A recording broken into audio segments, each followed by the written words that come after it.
Hello, everybody. We're here with episode 4. I'm, of course, joined by Jack, Curn, and Lippy. Gentlemen, how are y'all doing today? Doing great, ANF. Good. Just happy to be here, Mr. Alexander. Happy to be here. Fantastic. Curn, how are you doing? Fucking hear me? Why the fuck? We can hear you, Curn. Karen. We can hear you just fine, bud.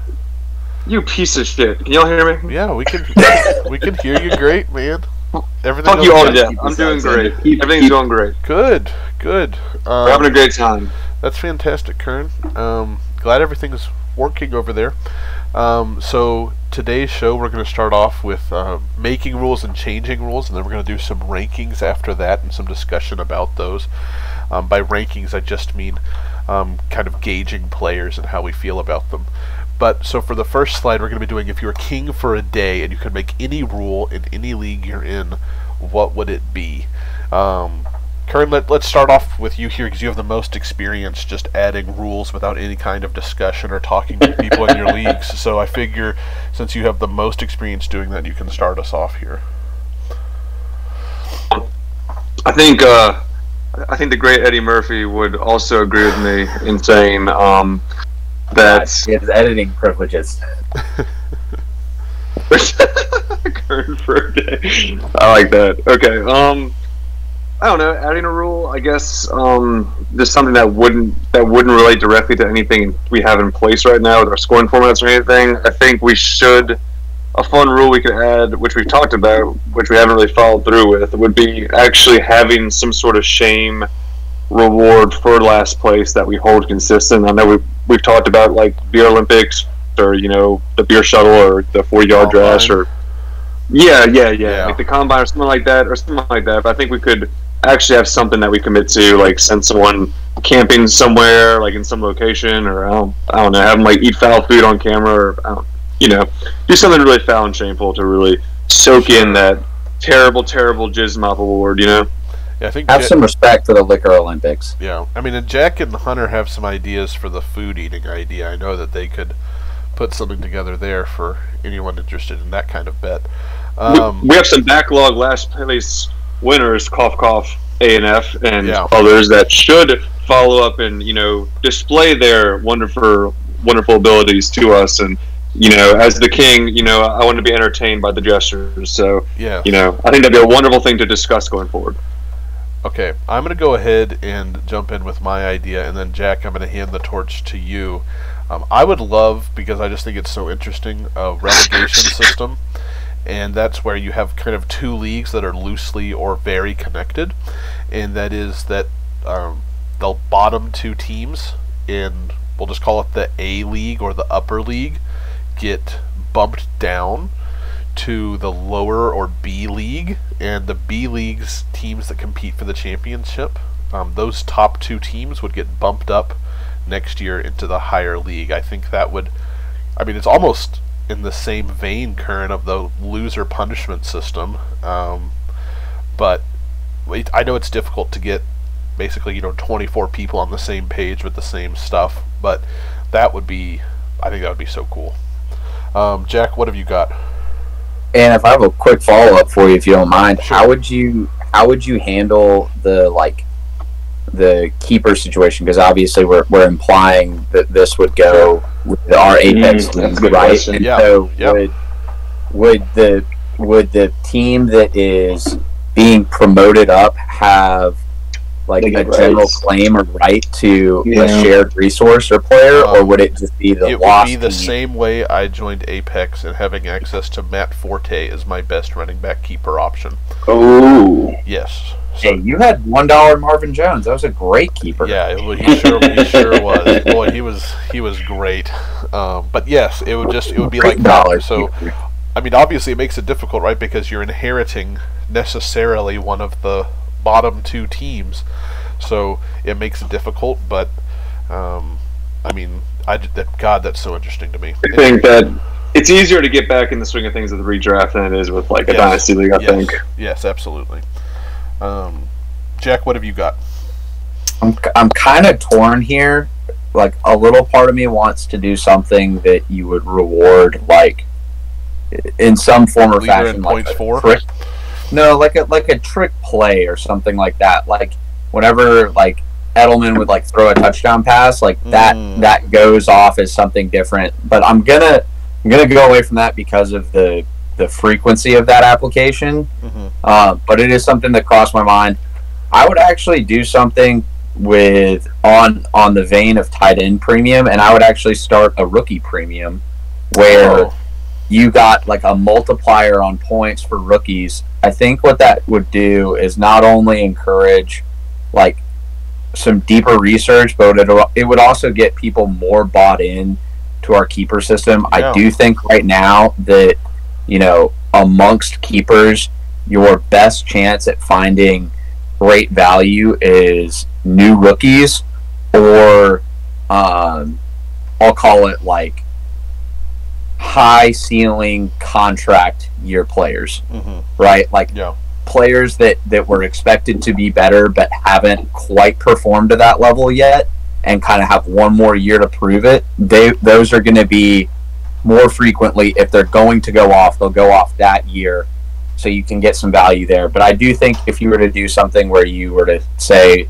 I know you can't make it easy because there's so many different positions, but if you were to award like a 1.1 or like at the max like 1.25 multiple on rookies, and then say like, hey, there's a cap on how many rookies you can start, I think that would be really interesting for like how you value players and how people would construct their bench around the idea of, you know, if you were to get like Trevor Lawrence, right, who might end up being a mid-level QB this year. That would skyrocket right to the moon, I think. Right. But you got like 1.1, 1.2, that'd be cool. Would skyrocket that much.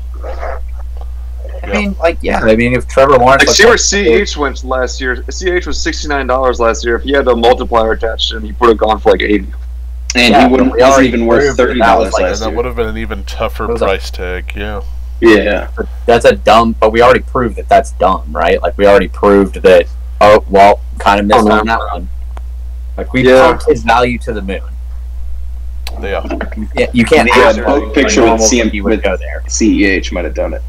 I like that a lot, though, Jack. That's pretty expensive for a rookie. I mean, I think he still went up just because I knew, regardless of what happened year one, he'd be able to be kept for, you know, I mean, odds are his chance to be a, you know what I mean? We made CEH memes. It's the first time we've ever made a meme. Like, that's why his value was $69. And his value was a fucking meme value. Like, I mean, it held a lot of weight though. His value had a lot of consistent factors that like we'd seen in the past that like, you know, propelled that. Like we made it a meme because, I mean, speaking for myself, I was all in on CEH. I mean, I don't know if all of y'all were. Oh, absolutely. I was all in on CEH. I mean, like I was happy. You weren't all in. You were up for $60 in, but you were not all in. Well, I think going $70 CH is you're going beyond all in. You're going. He went for more than Cookie last year. It's full commit at that point where yes, I was.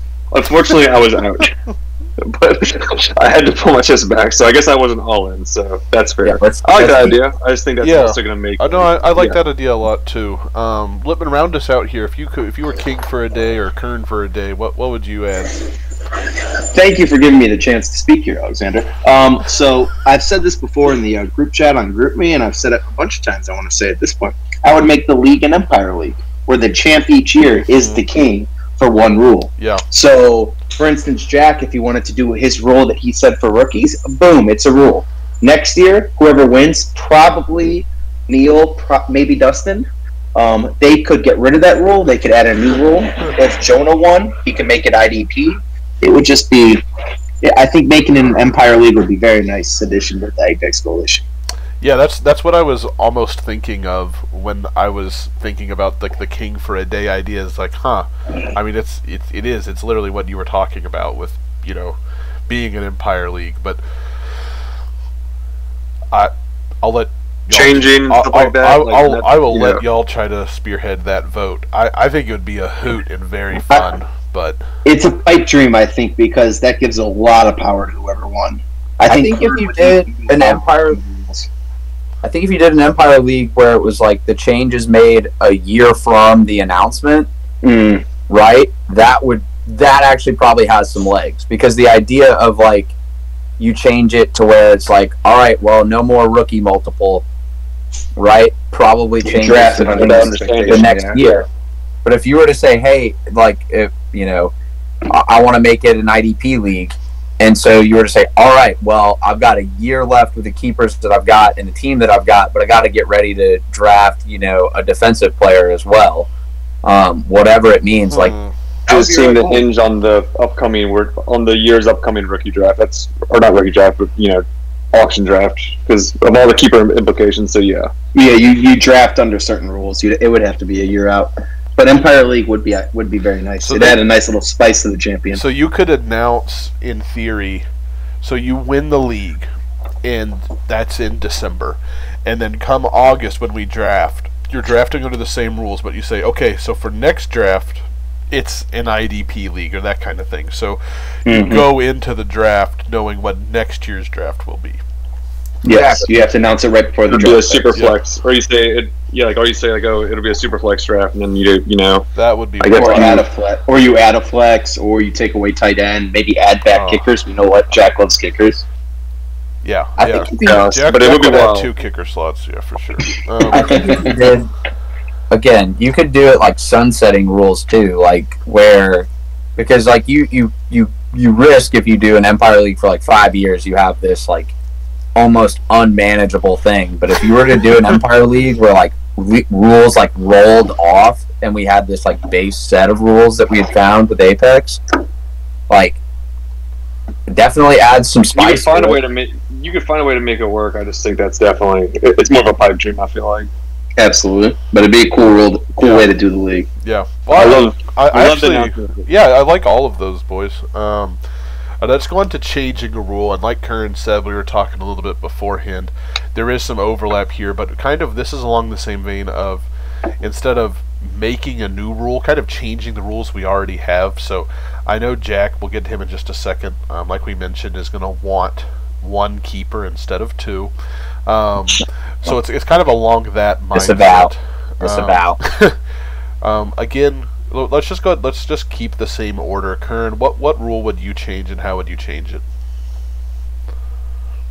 I feel, there's tons come to mind. Obviously, I think we all have lots of ideas what we want to change about the current rules, but I think the most feasible and the best one we could implement without causing too much price variance or value variance going forward, even if we do it a year out or so, would be tight end premium. I think that would be a really solid change. And for those who don't know who are listening, it just means we have a half-point PPR system. So if we were going to add a premium to tight ends of an additional half point, all tight ends per reception, it would be 1 point per reception for tight ends only. So it bumps up their value a little bit. Guys like Kittle and Darren Waller and Kelsey and even Kyle Pitts this year would become extremely enticing.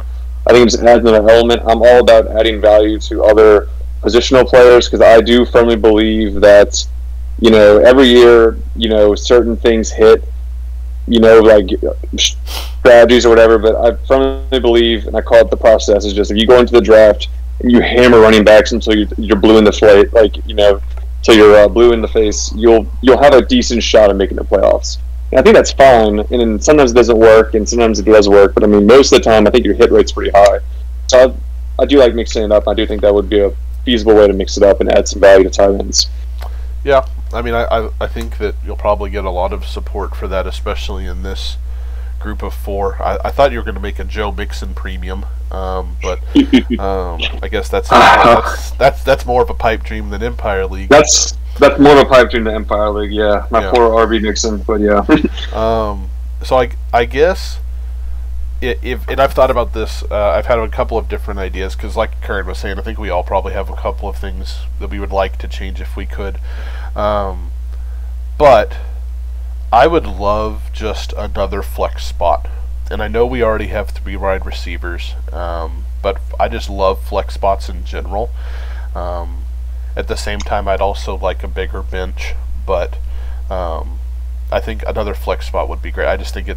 I love flex spots. I think it's great because it lets people develop their roster however they want. but it doesn't punish you very much. And sometimes punishing people for going too hard on one thing is good, but I love flex spots, and I would love to see another one. Jack, what have you got? So, I think what I would do is probably get rid of any form or fashion of market keepers. Yeah. Amen. And that would effectively open up also in tangent to that would open up the ability to do keeper trades all off season. Yeah. So for that reason, I think that's what I would do, and that's simply just because, like, it's a lesson that we learned in terms of how impactful market keepers could be, given that it took 2 years for our league prices to normalize from when we initially started the keeper system for reasons discussed before this, right? And let me just cut in real quick for anyone that's like not in our main Apex League. We have a 2 keeper system, and after you've kept someone for their first year value, like if you drafted, like I think, didn't K. Cole get Alvin Kamara for $1 his first year, and then you got to keep him for $1, and after that it's whatever market ADP for auction is. So that's what a market keeper is. After your first year, you don't get the value discount anymore. I'm sorry, Jack. Sorry to cut you off. No, that's very fair. We have to make sure to broaden our audience as much as possible beyond Kern's other. Yeah. I just want King Hoot to know what we're talking about. And that was a lot of and that was mainly just to kind of like we kind of like to joke around and say feed the weak, like there's and not saying anyone in the league. I'd say anyone in the league's weak, but like in terms of drafting, some people have more of an advantageous forward way of thinking of getting guys that are at like a discount to keep for later, or guys who may not even have an impact till week 8 and keep them for later.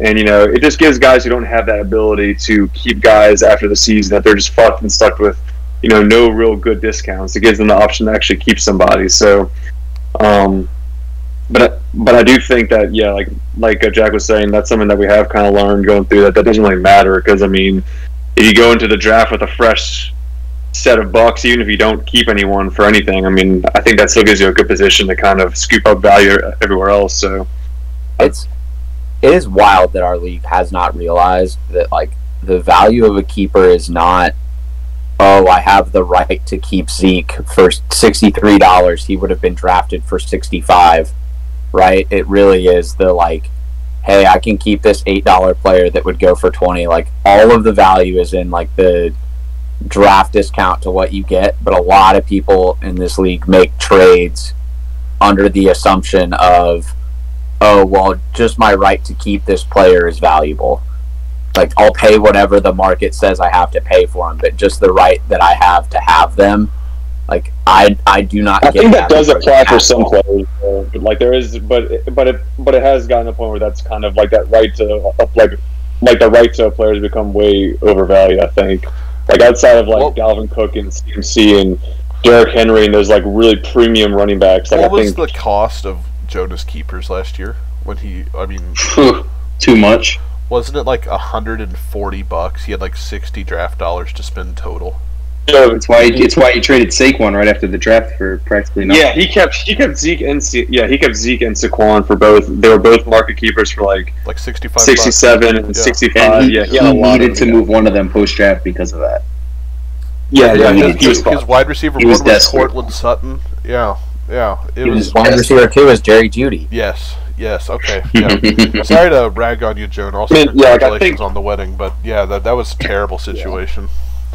I think this amendment has the most legs out of anything we'll probably talk about tonight. I think this one is the one that's kind of at the forefront that I'll probably propose to everyone, at the right time to vote on and probably get rolling for the 2022 draft. The next season. I was going to ask Kern, would you be willing to try and make a push for that for the next draft? Obviously, we couldn't change it for this draft because people are probably planning on some market draft. Yeah, not for this draft, but I do think this is a good year. Now we've kind of learned, we've seen it, we realized that because we've had feedback from other league members during the off-season trading that because of market keepers, guys are paying such premium prices for these lower discounted guys with fab and such, and it becomes like eventually like it's just like I feel like if we all just go in there each year keeping just guys at their draft prices, we'll keep more guys at their draft prices, so there's less of a.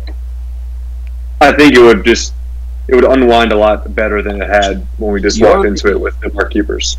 Before we push too hard to like get rid of market keepers, though, I would say that like my adjustment to it would be like some sort of like bidding system or silent bidding system where essentially you could submit like the right to take that player and pay X amount of dollars, and like if you actually bid over where the whomever is keeping them, right, they can say like, well, here's what I value this player at.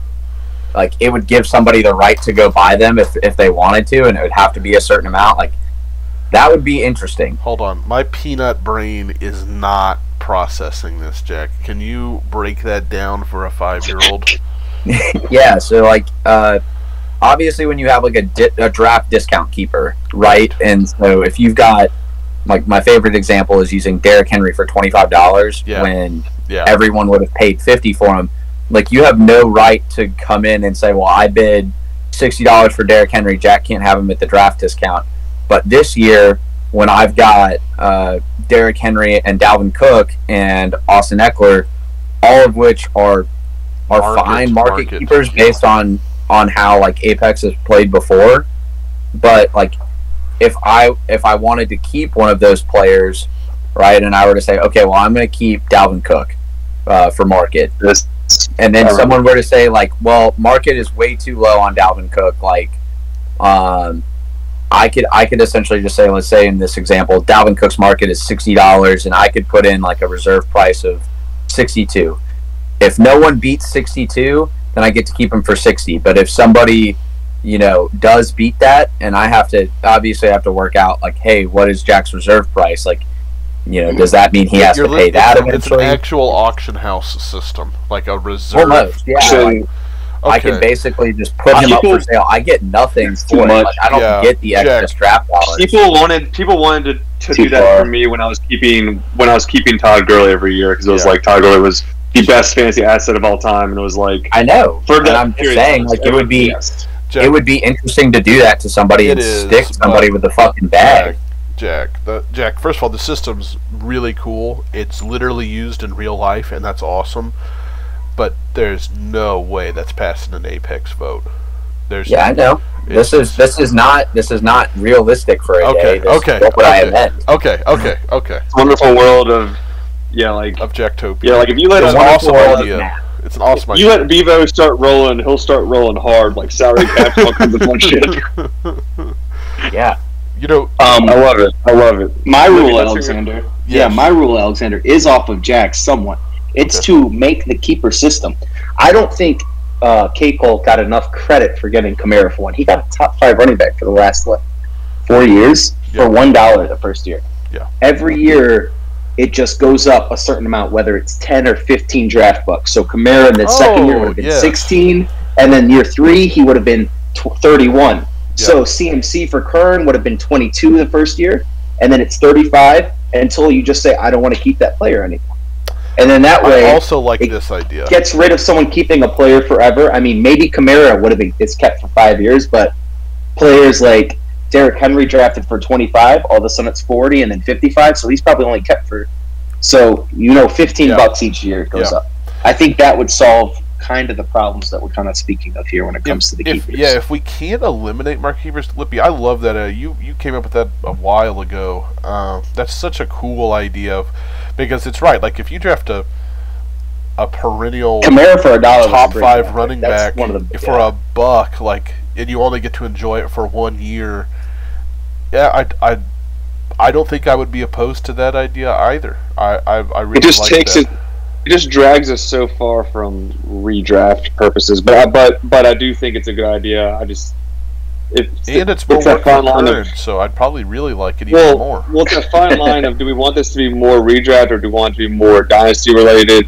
Current, but in that situation, if you draft a player for 30 and it's a steal because they're all of a sudden the top 3 running back next year, they're only going to be kept for 1 year, 2 years at max. Because all of a sudden it's a $60 player, and at that point you're like, I don't know. About it and create like because we've talked about it in the past, and I do think that has more legs than other things we've talked about. So I do think that's something we could kind of dig into the details on in our group chat. Yeah, because I mean, let's be honest, the Kamara for $1 draft pick probably isn't happening again. Probably isn't happening. So most of that was when running backs, yeah, like most of it. That was when rookies really started to take off. Yeah, it's probably not going to start at $1 from this point out. I mean, there's the chance, and if it happens, like I mean, I don't know. I think it should still be allowed, but like most of the time, it's probably going to be $20 is the starting point, $15. Antonio fucking Gibson was a fucking dollar. I mean, you traded him for peanuts. Disagree. Like you have $2 players that are potential perennial powerhouses like every year. Last year you had undrafted James Robinson, and I know like facts have changed for him, but he wouldn't be able to be kept under the system. Yeah, I know.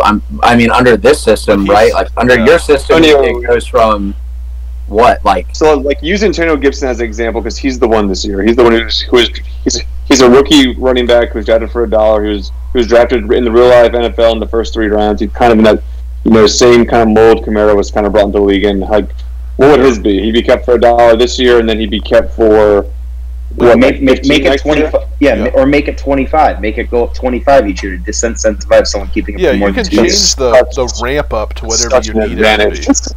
I love it. That's such an advantage for those dudes. It makes drafting that much more intense. Because the downside, Lippy, is that it's. I mean, first of all, you do get rewarded, but I mean, and it'll make that player so valuable. I personally would more crazy valuable. Yeah. Whether or not y'all are, but you're not gonna believe me. I know it's a running, laugh and shout out to Dusty for fleecing me, but I wouldn't be willing to trade.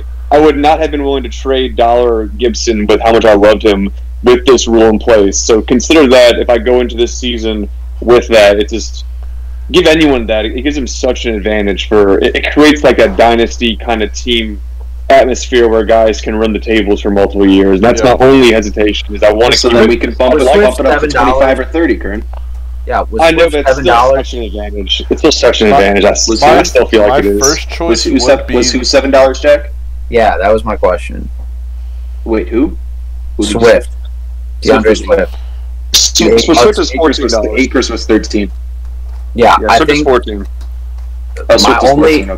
My only issue with all of this is that like anytime you insert like an arbitrary number, right? Like whether it's too high or too low, like there has to be some way to fix that later on because he's such a generational maybe it's a rolling up scale. I mean, obviously I like it. I like the idea. Yeah, like if the player scored like a certain threshold, knowing the ramp. If he scored CMC points.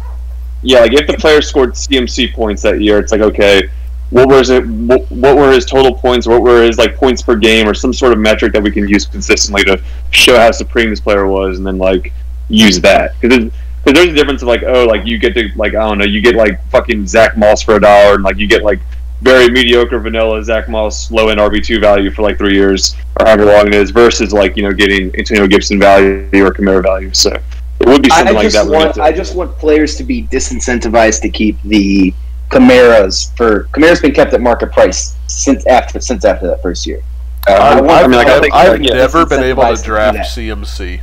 CMC has never been on my draft board. Oh, he's going to be on the draft board this year. Yeah, he's so hard not to keep this year. But I mean, and that's the thing. I'm not faulting the curn, but that's. Oh no. So I think ultimately the biggest thing to kind of kick us off on. I don't know if any of y'all have any other. I don't know if we've totally cut someone from giving their idea in this slide because we've been going off about it. But I think that the biggest thing that has legs, what Jack said, I think just eliminating market keepers for the 2022 season is probably the easiest, just cut the knife through the, just cut the fucking limb off and just let it kind of go. I think that kind of fixes a lot of this with a fifth of the effort. Yeah. And we'll of course probably throughout the offseason think of other changes, but market keepers is probably first and foremost. Whatever solution to that we find, I think that's in the details, but I think something will be decided on that. And I think that there will be some elbows that get rubbed this next weekend at Kevin Cole's wedding. So we'll politicize that event.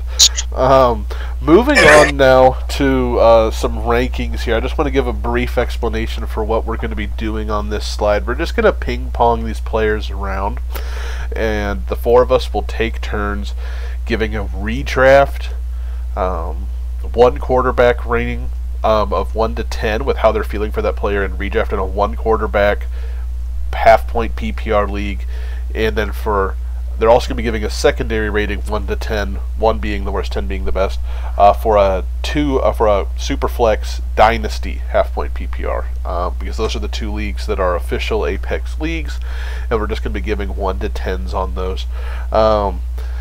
So I'm going to start with Jonathan Taylor's the first one here. I'm going to go younger. We've got our younger folks. They're sophomores and rookies on the left, and some older veterans on the right. And sorry to interrupt you. Quick question. Yeah. Quick question.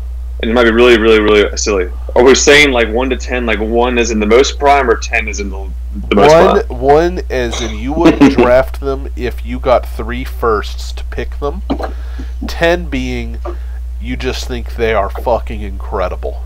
All right. So thank you, sir. Yeah, sure thing. So for Jonathan Taylor, I'm not going to give that to Curn. I'm actually going to give that to Jack. Jack, give me your redraft and Dynasty 1 to 10s on Jonathan Taylor. Feel free to elaborate as much as you want. And when you upset Curn by not giving double 10s, we'll hear his feedback. Redraft rankings, I'll go. Jonathan Taylor gets, and this is where it gets tough on the scale, because some people are like a linear 1 to 10 scale kind of folk, but other people are kind of like an exponential scale where, you know, like a 9-1 compared to like a 9-5, like there's a pretty big gap there. You can do that too. Yeah, that's fine. You can do a 9-1 or a 9-1. It doesn't have to be, now 10 is like CMC 1 overall. That's what I'm saying. Yeah, I think if to try and I guess elaborate on this, I'd probably put Jonathan Taylor's like a 7.5 to like a 7.8. I'll go 7.8 officially, because I think JT is probably a high single digit running back in terms of rank. Like he finishes this season as an RB1, but there's enough there in terms of like a changed offense and a couple other, you know, Marlon Mack alterations that make him like he's not a necessarily like, look, he should go for north of $50 in like our Apex draft. I'm not trying to say that. I know Kern's keeping him, but like he's not the RB1 overall this year. I get everything that you're saying. I don't think he's top 5 in terms of running back rankings. Now, on the Dynasty side, I'll give him a higher score of like a 9-2.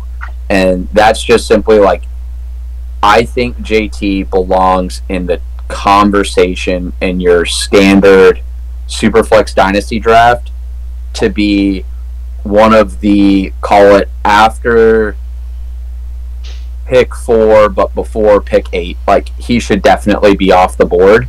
And so when you think about that kind of value in terms of like not even positionally, right? You're talking top 5 to top 8 player in the league for Dynasty purposes.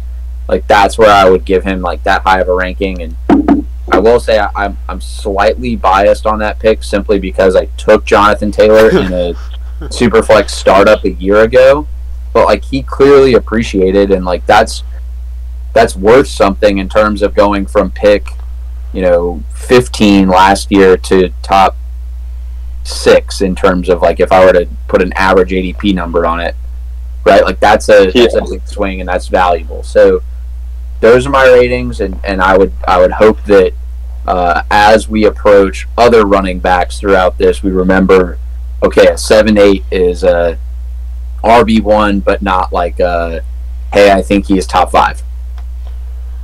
But a 9-2 is like top 5 overall talent. Finger skating rules, where like you have to like really to like decipher and give out like a 10, like, you know, because it sets the whole bar of everything. So I agree with that. I think you gave a perfect breakdown of Jonathan Taylor. I mean, like if anyone else wants to pitch in anything like that, I don't think I need to pitch in. And like I know, like I have the biggest hard on for him, you know, in redraft because I'm keeping him. But I think that's a very fair breakdown of him. I don't think I changed anything off that. Yeah, Lippy, any thoughts?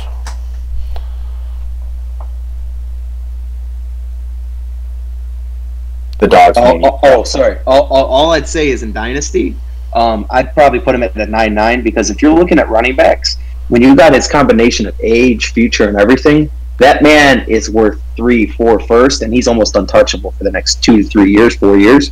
CMC, Saquon, is everyone. I mean, look at Zeke. Zeke was a top 3 running back last year, and now he's like, is he even a RB1 in Dynasty?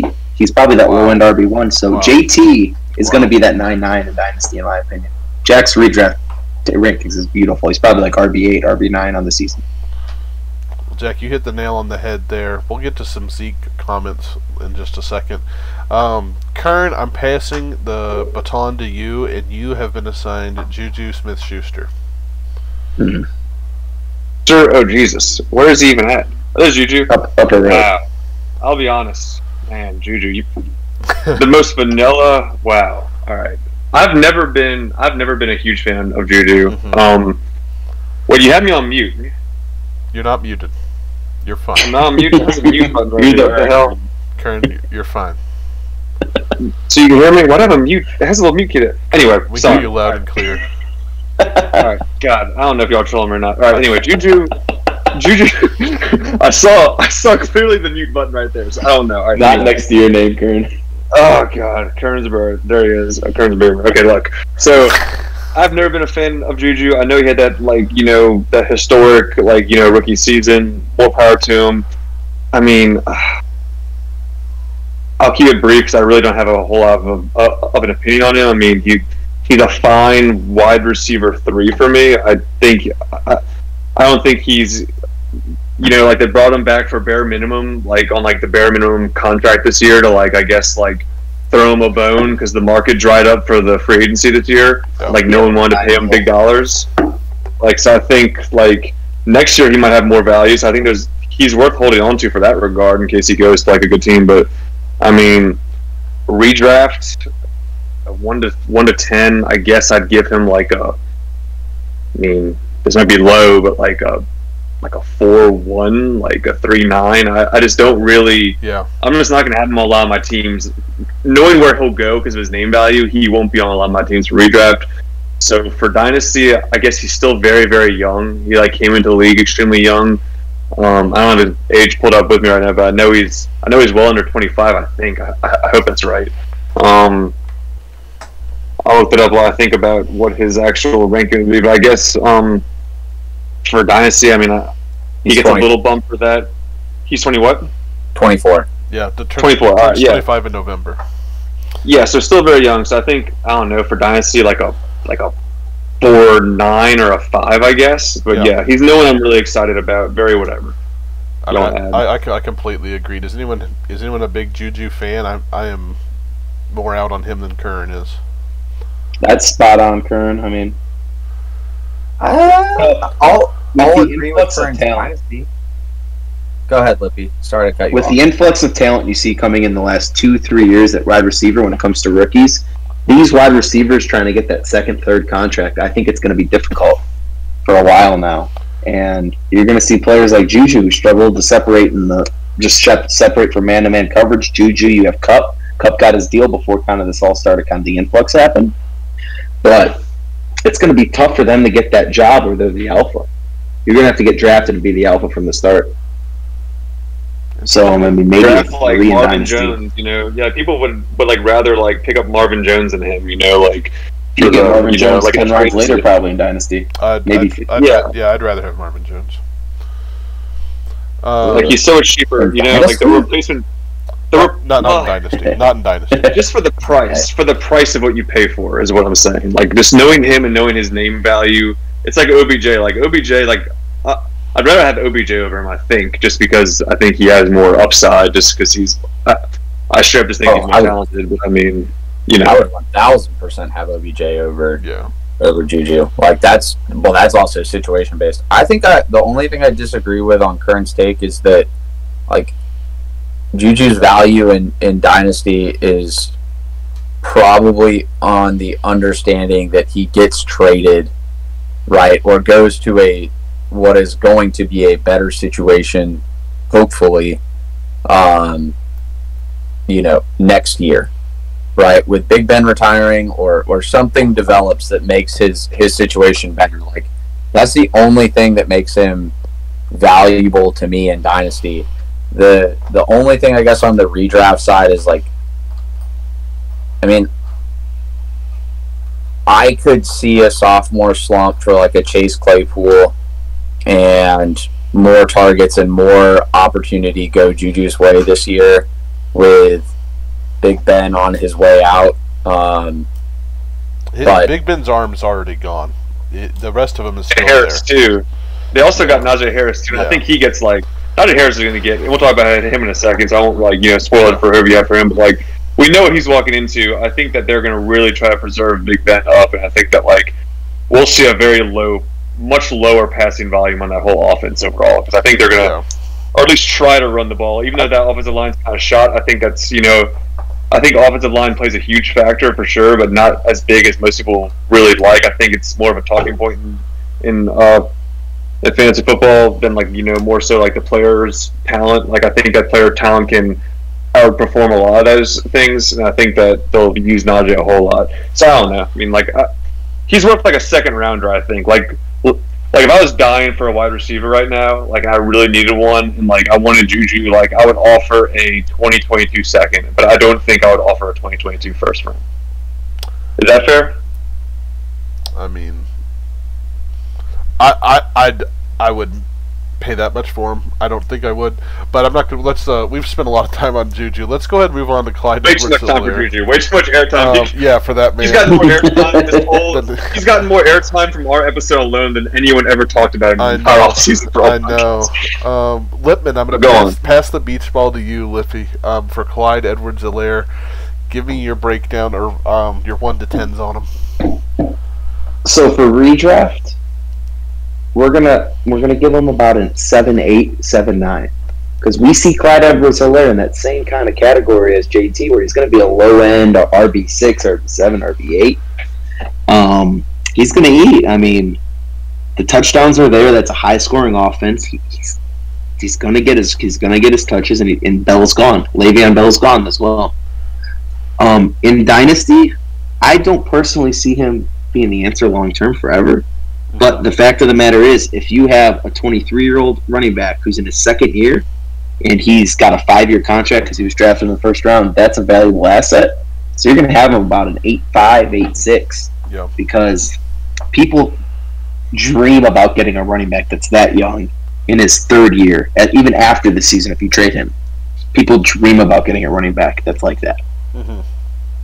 Nope. So, yeah, I'd say about 8.5, 8.6. I really like that. I like both of your numbers. Jack and Curran, y'all have any objection? No. I think the only thing I would say is if you were to put a gun to my head, I'd say JT finishes this season over CEH and redraft. But I think he's right in that area too. I don't disagree with Lippy right there, and I think same. Just spot on analysis in terms of his dynasty value. I think everyone's been pretty spot on and pretty mild with their takes. So let's. Side note: Zach Moss scored the same amount of fantasy points as Cam Akers last year. Carry on. Yeah, not carry on though.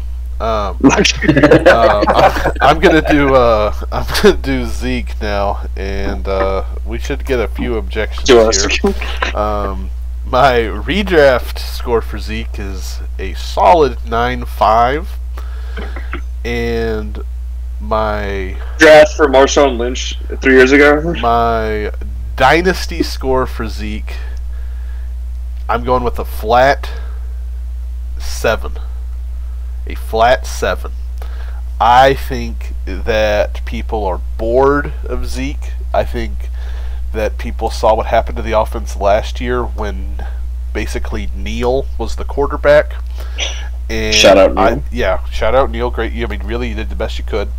I think that when Dak Prescott is there with Zeke, with Amari Cooper, with a budding star on the other side, this offense is incredible. They are paying Zeke. Zeke is going to be the highest cap hit player in football this year and next year. He is getting the ball. He is going to keep getting the ball. The offense is incredible when him and Dak are there. Dak is back. Zeke is the man. I'll say really quick. Yeah. That he has the most tread on his tires.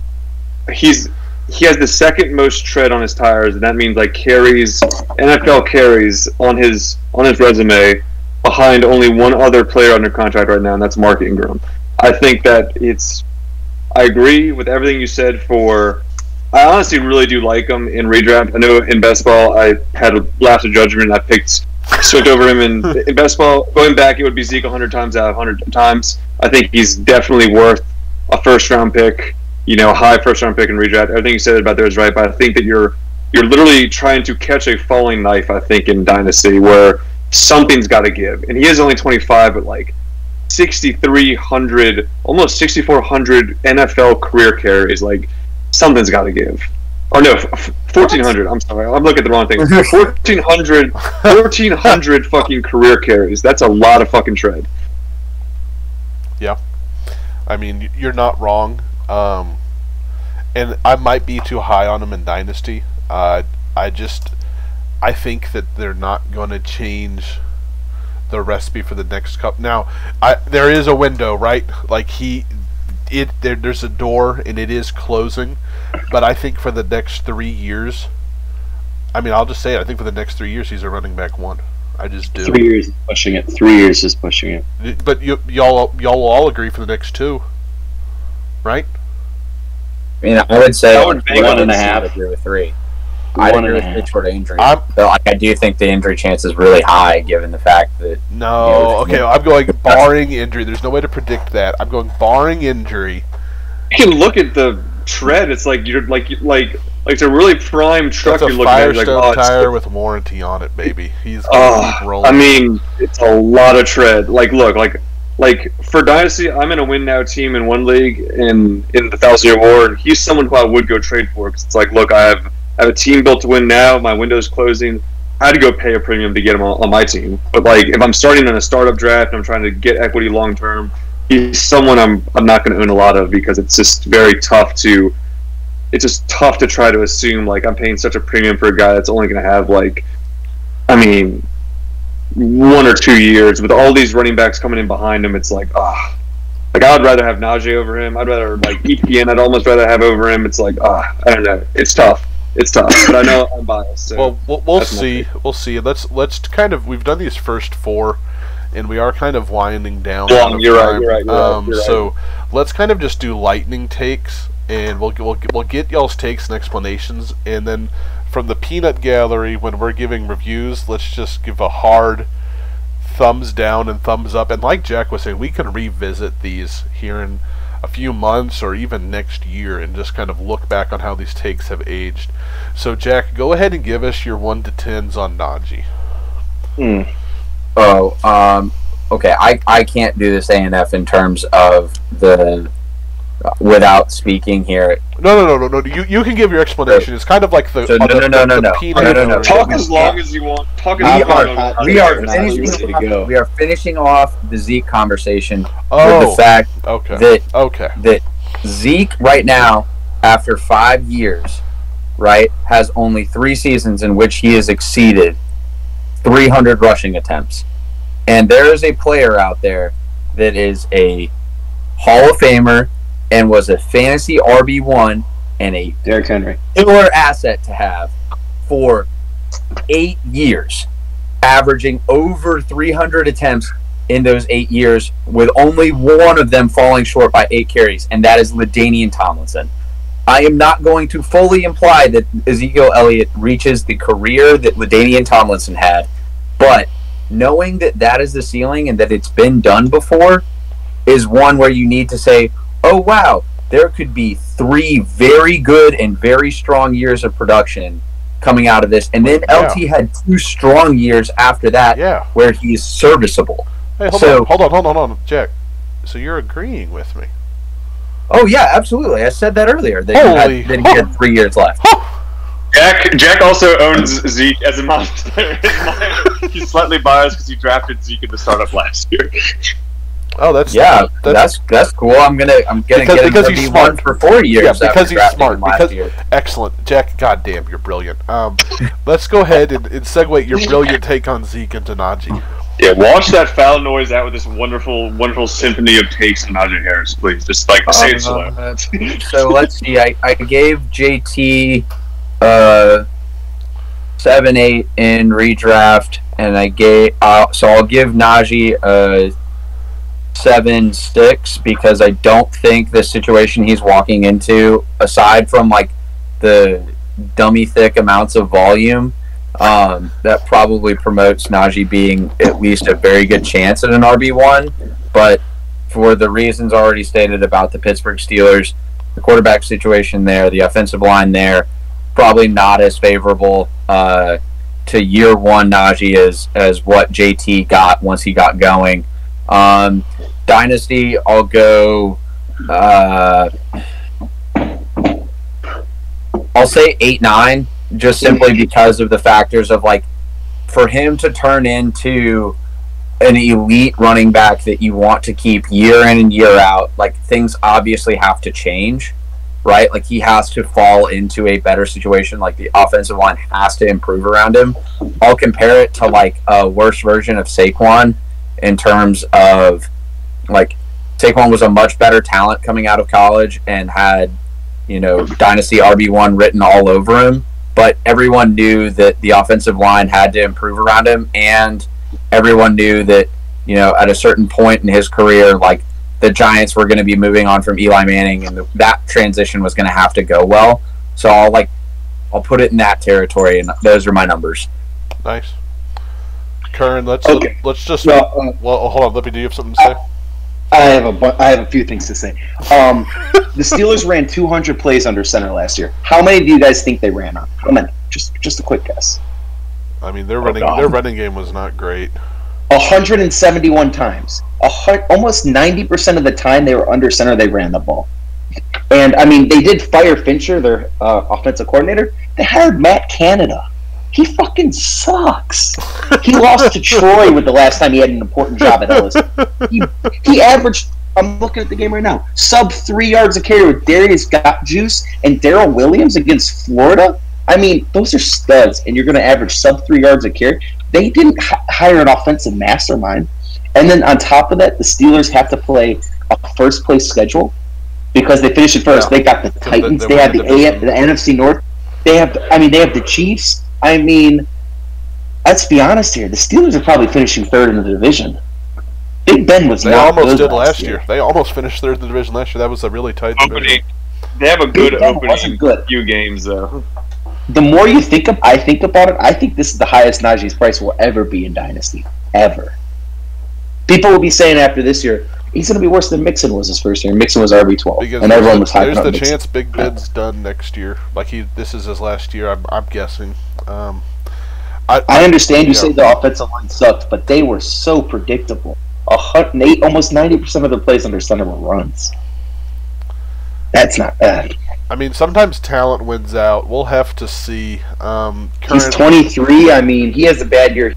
He's 25 a season. I mean, we'll see. I like Najee, but we'll see. We will see. Curn, I'm going to give you a layup here with your guy that's on all the posters and on your walls. CMC, Curn, give me your quick numbers on him. I'm most interested in your Dynasty number. Draft 10 out of 10. I mean, one quarterback, he's on 101 every time. I'm even debating keeping him. Probably not going to, but yeah, he averaged like 30 points a game when he played last year. It was a small sample size, but still, you expand that over the prior year, and the prior year, the dude just like, he's so fucking elite. If there's anyone who's going to be LaDainian Tomlinson, it's this motherfucker. And for Dynasty, honestly, I know I took JT in the startup this year. That's more thinking long term. Typically, when you think about like, okay, like do you want running backs in a second contract, which he's on a second contract? And I mean, all those things. I do think that he's one of those exceptions. And I do think that, in a different world, A&F, maybe I do take him over JT. But I think that for Dynasty, he's like a 9. I mean, for Superflex, like I think you go Mahomes, and you're talking about right after Mahomes, do you want Josh Allen, Kyle Murray, or CMC? And I think, it's like a 9-5. I don't think a lot of people are going to disagree with that. Lippman, you're up to bat here, buddy. Let's go ahead and get your take on Joe Burrow. That Bengals offense is going to be awesome. Let's be honest. Yeah. Redraft, I mean, maybe you're talking like this QBs really don't matter that much in one QB. Yeah. Maybe we're saying like a 5 or 4. I mean, 4.7, 4.3, because I mean, he's going to go for $4, $5. I mean, that's worth a dart throw right there. Maybe more in our league just because of the LSU people, but yes, agreed. Yeah, I mean, and then you go to Superflex Dynasty, we're up in the 8s, 8.3, 8.2, because he's that low end first round, high second round, and I mean, I don't think we're going to be disappointed taking behind him. You draft him there right now. I don't think so either. That offense is going to churn out points. Yeah, no, I agree. For Derrick Henry, I mean, for redraft, I'll make it very simple. I think you're. I think the recipe of success is right there. I mean, 9.5 or higher. I mean, he's probably the third running back off the board in most mocks, or right there, just depending on personal preference. For redraft, maybe this is just the salty AFC South fan. I know he started late, but that dude, he is their offense. I know A.J. Brown is great and all, but I mean, Derrick Henry just has people hanging on him every play. And I do think that as age and as the hits add up, it's funny I say that after I talk about Zeke, but I think they're two very different players, and I think Derrick Henry will start to break down. For Dynasty, I mean, if for win now, I wouldn't blame you for drafting him early, but I do think maybe he's got one. I think he's got one elite year left, and this is someone who owns him in a Dynasty. I think next season you'll start to see things fall apart. So I'd probably give him probably a 6.5. That's just my take. Jack, let's move you on to your favorite rookie quarterback, Zach Wilson. Give me your takes on him. This is unacceptable, and I keep getting slandered. The prototype Hike Pledge. I keep just getting like slandered. any random.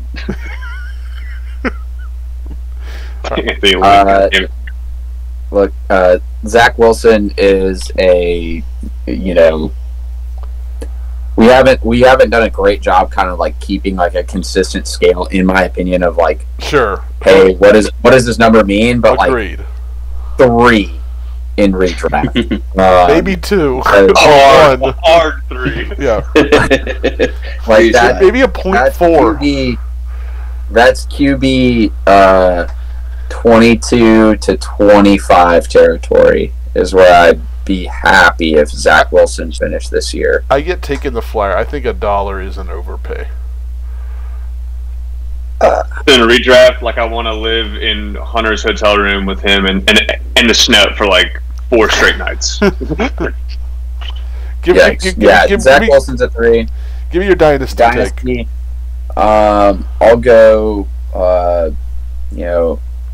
go 7.5 just because, like, I think Curn made this as a decent point in terms of like your worst ever case scenario is that he turns into Sam Darnold, and Sam Darnold still has like arguable dynasty value. Some people are dumb enough to drop him, but I think those days are done. Most people recognize that Sam Darnold, 3 years of really doing nothing into the league other than one really, really cool and exciting rushing touchdown on Thursday Night Football last year. Other than that, he's done almost nothing, and he's still arguably like a mid-level QB2, and has probably appreciated as part of the Panthers offense this year. So, is he worth like what a rookie QB could turn into? Like, I'm not saying he's Lamar, but like, the Ravens did completely re-engineered their offense for Lamar. I'm not saying the Jets are going to do that for Zach Wilson, but like when you're thinking about the quarterback that the media doesn't focus on, and has some opportunity. Like, you have a chance there to catch lightning in a bottle. So mid sevens seems like a very fair pick. Drew Lock is probably his negative downside scenario. That's his worst case scenario. Yeah, I'm just trolling. I do like Zach Wilson. I took him in a startup, or I took him in a as an orphan team draft pick. I took over, but yeah, I was rebuilding. So he'd have to fall so far for me to pick him. Current on another note of quarterback, Lamar Jackson. Hit me with it. Okay, we'll go real quick. We've seen what his ceiling could be. I think we've seen his ceiling. It's incredible. I think that he had a slow start this last year. Can't really speak to what happened there. I think that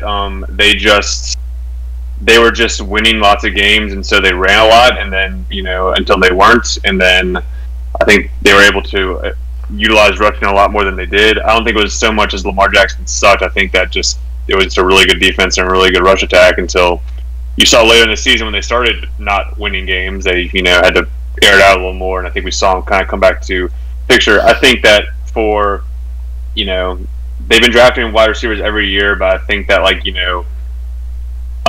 they got a nice prototypical wide receiver one, I guess, prospects, someone that they can really mold into that. So for all those reasons, and his upside and everything, and his floor too, the rushing side, for redraft, single quarterback. He was, and we talked about our mock draft. He was going round 2, late round 2, early round 3 for the prior year, which I think all of us were kind of fading that at that price. But I think where he's kind of going now would put him as around a 6 or 6.5 maybe, a quarterback, or a 6.5 or a 7 maybe, just one of those quarterbacks you'd be willing to kind of take in the middle rounds. And for Dynasty, Superflex, he's still a first round pick for me. He's still a top 4 or 5 quarterback for me, I think. So a 9. What did we say?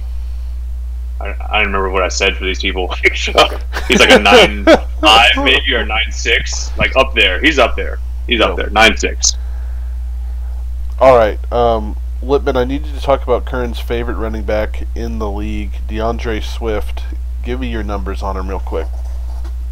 Anthony Lynn sucks. Redraft to go an 8-1, because you got to remember last year, Austin Eckler, he would just get taken out at the goal line for fucking Kalen Balazs. Yeah. That says it all right there. Yeah. And Anthony Lynn did not sound like he learned anything from that. Yeah, he said today he's going to go with the hot hand. And somehow he ended up as a offensive coordinator somewhere. Yeah. So that's like Kern thinking he's good at fantasy. Dynasty, maybe they get rid of Anthony Lynn and life becomes a little better for. So 7-2, 7-1. I see the hype, but I don't love it. Yeah. Well, I'm going to do Travis Kelce real quick. For redraft, I'm still fine taking him. I'd take him at the very end of the first and beginning of the second, no problem. For redraft, I'd give him a 9.7. For Dynasty, tight end is so tough, and I don't want to bet against Travis Kelce as a part of the offense. But the Chiefs, didn't they draft a tight end this year? In the 4th round, I think. I'm not sure. I'm not saying they're moving on. I'm not saying too much. Not so much. I know. I'm not. Yeah, I'm not saying they're moving on and they're going to drop Kelce after this year. I'm just saying they're making plans, not because Kelce is showing signs of aggression, but just because he's getting up there in age. He's going to start getting Denny's discounts. So eventually, 5th round pick 166, Noah Gray, out of Duke. Yeah, he's not getting replaced. He's catching a falling knife as well. He's similar to that, Yeah. Aging asset where it's he's kicking ass right now. Do you bail out and sell for value, or do you keep riding the high? And I think he'll end up with some years where he's still relevant because he's still Travis Kelce. You've got that name, but I really think he'll go the way of Vance McDonald, of just you'll have him in your lineup. In some weeks he'll catch the 2 touchdowns, but I mean the yardage is going to come down. The touchdowns I think are definitely going to come down. So for Dynasty, I'd probably put him in the high 6s, low 7s. Final 2, Jack. I know that you love Jamar Chase. Give me your numbers for him real quick. That's mean. I don't want Jamar Chase. Curn, you take Jamar Chase. Let me have Diggs. Okay, we can swap those. We can swap those. Yeah. I'll say this for you, Curn. Before you go in all the way on Chase, is that, like, all things being equal, I do wish I would have known how much you loved him, because in any Dynasty startup draft, I would have taken Chase over Zach Wilson and then just, like, swapped you Chase for Wilson plus more because you would have paid it. I do want to say that. Like looking back, I really wish I would have taken Chase and then just traded him to you because you love him so much. Not because he's that good, but more so I could have gotten all of King Midas' silver. But go ahead, Curn.